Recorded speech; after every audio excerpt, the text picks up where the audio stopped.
In the name of Allah, the most beneficent, the most merciful. My journey to Islam started when a couple of friends of mine, they wanted to take me to the mosque. I was hanging out with a lot of people that were Muslim. They didn't behave as Muslims, but they were Muslim. So the first initial group. And then alhamdulillah, I met a sister that is still very near and dear to me. And she actually took me to the masjid, alhamdulillah. But it all started, me wanting to go to the masjid came from me wanting something better for my kids. I was looking for something better for my kids because my life was very disorganized. You know, I come from a household where my mother was a drug addict. My father was a cartel. He was in the Colombian cartel.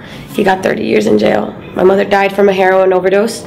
So my lifestyle was very similar to them, and I was going down that path. And I didn't want to leave my kids the way my mother left us. So the more I reflected on that, that kind of pushed me to look for something, like, you know, for something. And when I was hanging out with them, they told me that being Muslim was about just believing in one God. And that was appeasing to me. You know, I didn't have to have any statues, and it's just one God. And I got curious. That's where it started.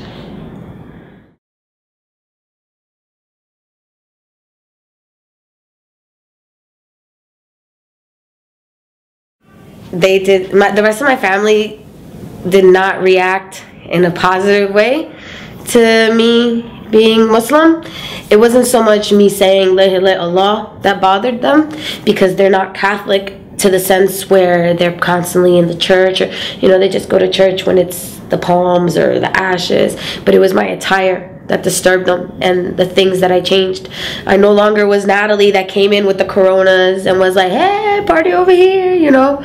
I was now Natalie who was like, assalamu alaikum, how are you? And they're like, they didn't understand when I didn't want to go to a barbecue because they had pork. They didn't understand when I didn't want to go because they were drinking. They didn't understand that I didn't celebrate birthdays and that I wasn't going to celebrate a birthday. So, and they didn't understand how a person that was so fond of her 6-inch heels and her little dresses and her hair, I'm talking about extensions, eyelashes, nails, everything. They didn't understand how a person like that can turn into this. So they didn't recognize. One Christmas I went to visit them and they literally slammed the door in my face. They didn't recognize who I was. My cousin looked at me and was like, what the heck? So they didn't have a good reaction at first, but alhamdulillah, with time they, you know, they came to accept it. It's just something you have to push through. You have to push through it, and eventually if you hold on to it hard enough, they'll accept it. You know, I compared my dress attire to that of the Virgin Mary. I'm like, how do you pray to her and it's okay for her to dress like that? This is supposed to be the person that you think is the greatest woman on earth, you know, and you don't want me to dress like her. And that kind of shut them up. And then after reflecting, I guess, for a while, they realized, they're like, well, you know what, if this means you're not leaving the house drunk, and they're not calling us to tell us you drove yourself into a tree, or that you're high or whatever, then we like you like this. So they don't like it. So one of my sisters doesn't speak to me to this day, but alhamdulillah, they accept it.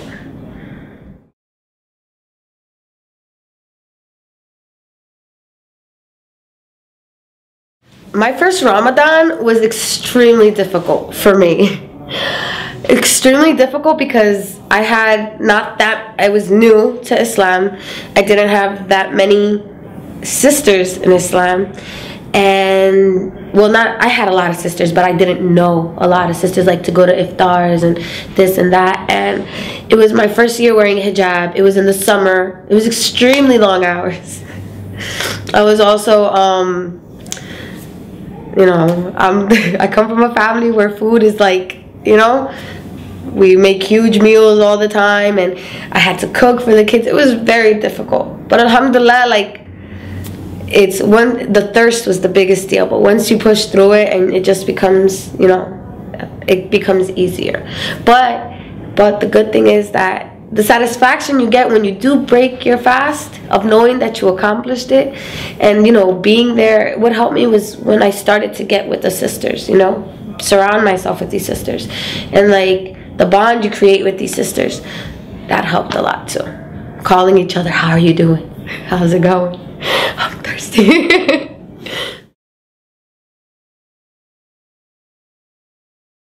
The one thing I love about Islam is I love my sisters in Islam. And I also love the promise of something better at the end, because nobody wants to do this forever, right? I love my sisters in Islam because they're closer to me than my blood sisters, always. Even before I was Muslim, the relationship that I had with my sisters, I can never compare to the relationships I have with my sisters in Islam. And I can say that that's for every single Muslim woman I know, revert, non-revert, like sisters in Islam. We're just, you know, it's not like the friends I had at the bar that you go there and, you know, you're friends while you're getting drunk and you're only there to hold each other's hair if you're throwing up. You know, these sisters, you know, they're there in the good, the bad, the pretty, the ugly, everything. You know, these sisters, even though they're not blood related to me, they're closer to my children than my family. They're closer to me than my family. So alhamdulillah, my favorite part is definitely my sisters in Islam.